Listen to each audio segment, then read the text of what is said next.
Okay, quick video going over some of the inconsistencies that Jorge was saying to me that I was starting to pick up on, that were making me go like... One of the biggest things was he started becoming very insistent. Now he just smacked the horses, hit the horses when they started acting up and becoming ornery and hard to work with. Actually, I didn't have a problem with really any of the other horses except Willie. He was he gave everyone problems. He's an ornery old cuss. I called him an ornery old pirate. Within about a few seconds of me trying to brush him down, tack him up, he'd pin his ears back and he'd start reaching his mouth around trying to bite me. And sometimes even like positioning his tush a little bit. You could tell he was lining up and eyeing me, trying to figure out how he could kick me. I started off, I don't like hidden animals. I look for whatever method I can use besides that. Like, so with Willie, what I was doing was grabbing him by his halter. They wear a halter, and like they've got a little hook loop down here, and grabbing him by his halter and pulling his head down below mine, looking him sternly in the eye and saying very sternly, like, knock it off. Because some horses will test the boundaries, the limits. And you can't have them thinking that they're in charge or you will get hurt. You do have to reassert your dominance once in a while with some of them that will test you. And to be fair to Jorge, I have worked in around other barns, volunteered, and taken lessons back when I was younger. In other barns with horses, and seen and been told, like, once in a while, you get a really ornery one, you might have to give him a smack. A smack. Not a beating. A smack. An open hand smack, like maybe to the side where they would get kicked by a rider anyway, as a signal, like, move forward, go, it's time to go. So you're not hurting them, especially not me, I'm scrawny. You're not hurting a 1,000-pound beast. It's huge compared to you by giving them a little open hand smack. It's a signal to let them know, no, I won't tolerate this. You're going to cooperate.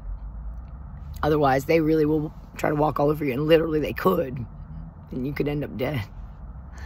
You have to remember that these are giant animals. They're way more physically powerful than we are.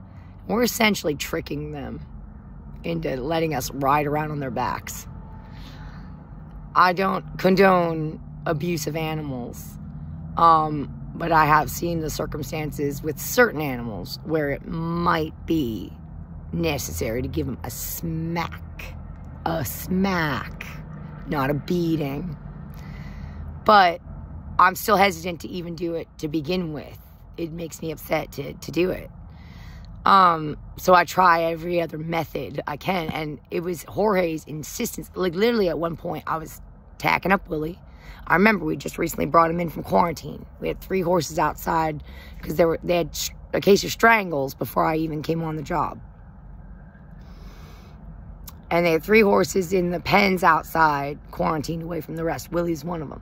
After about the first month I was there, we started incorporating them back into the barn. And we put 3 out there that were about to be retired. Initially, we had Willie in a stall right next to the barn office, which wasn't his typical stall. And he was only there for maybe about a week before he switched him out back to his typical stall. We put Cinch, a newer horse, in the stall by the barn office.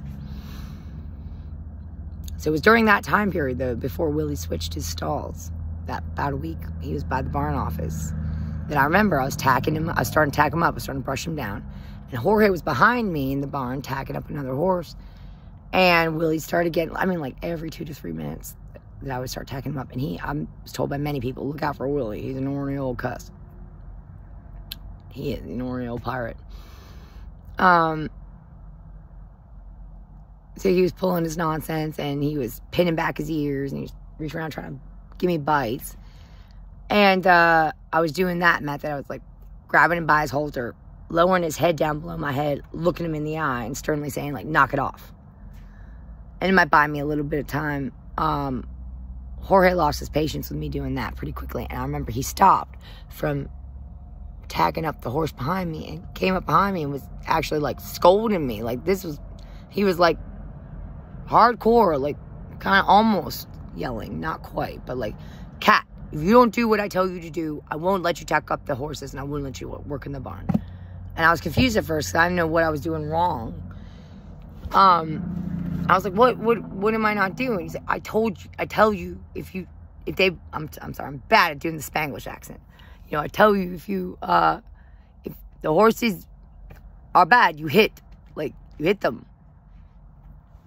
I was like,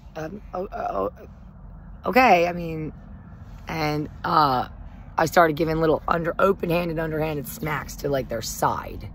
Not his, because none of the other ones gave me a problem.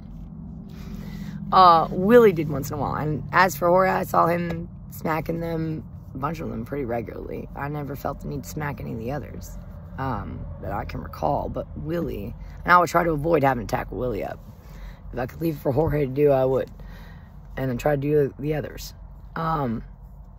But, yeah, unfortunately with Willie, I gave him some open-hand smacks, and it was at Jorge's insistence, though,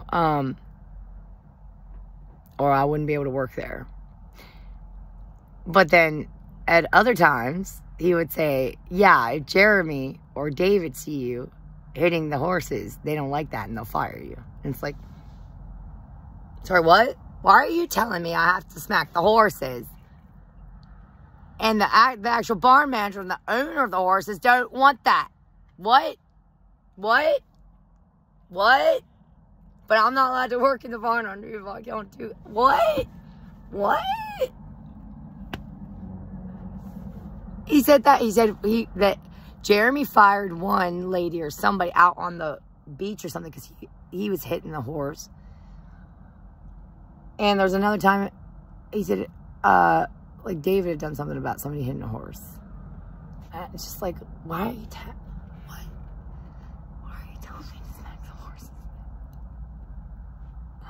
And then there are other inconsistencies. So like, not long before that couple I was talking about, Mike and Rebecca, the really nice couple who worked there and actually resigned and left only a few days before I got fired.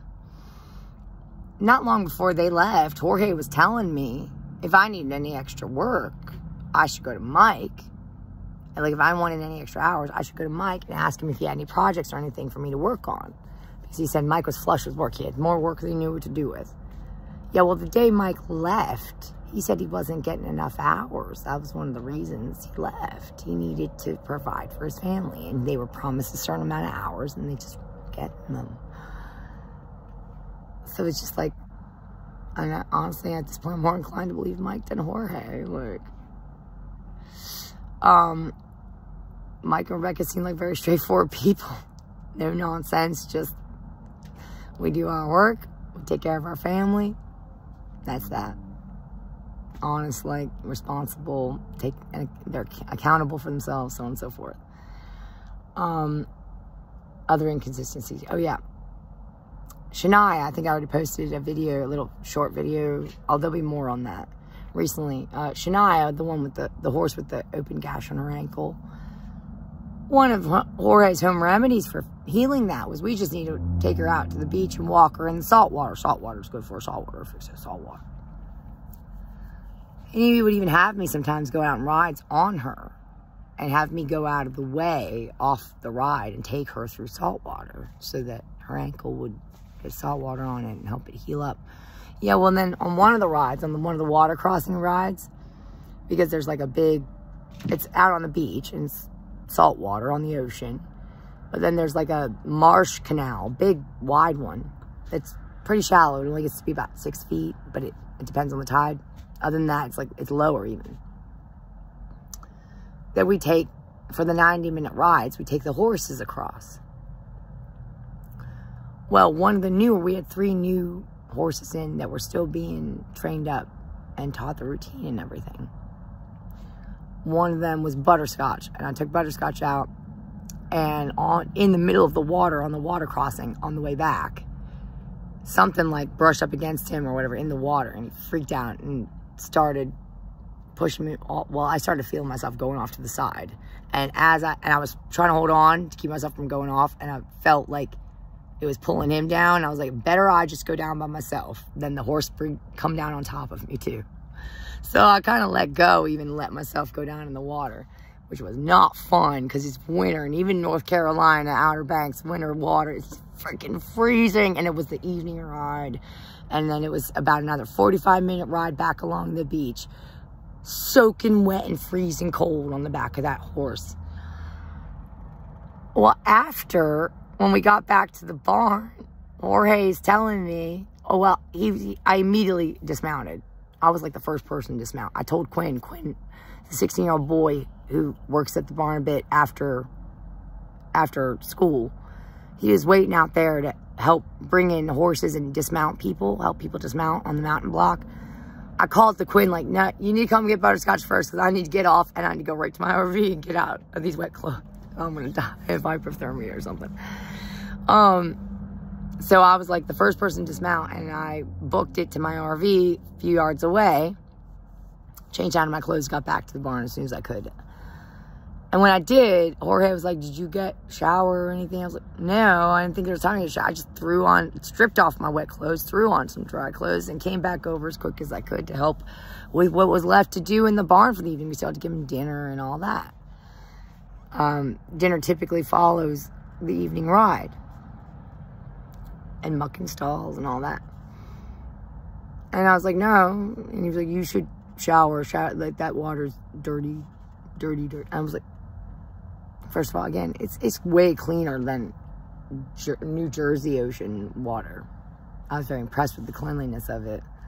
People swim out there all the time in all that, this water and ocean and canal. And it's like, why then? Also, why are you having us ride that horse with the open wound on her ankle through that water, saying it's going to heal her up, if it's so filthy that I can't be thrown into it and I should just immediately go grab a shower and get the filth off me? Like, make up your mind, dude.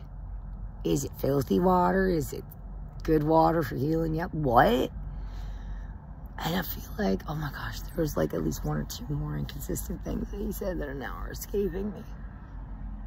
But still, it's like, just a lot of shit he was saying was just, and then saying other things a little bit later, or a few days later, or a week later, or something that just in the back of my mind was like, it's kind of the opposite of what you said a little while ago. Like, I really do think now that dude was fucking with me. Before I thought like he's just not realizing how inconsistent. I think he was fucking with me, piece of shit.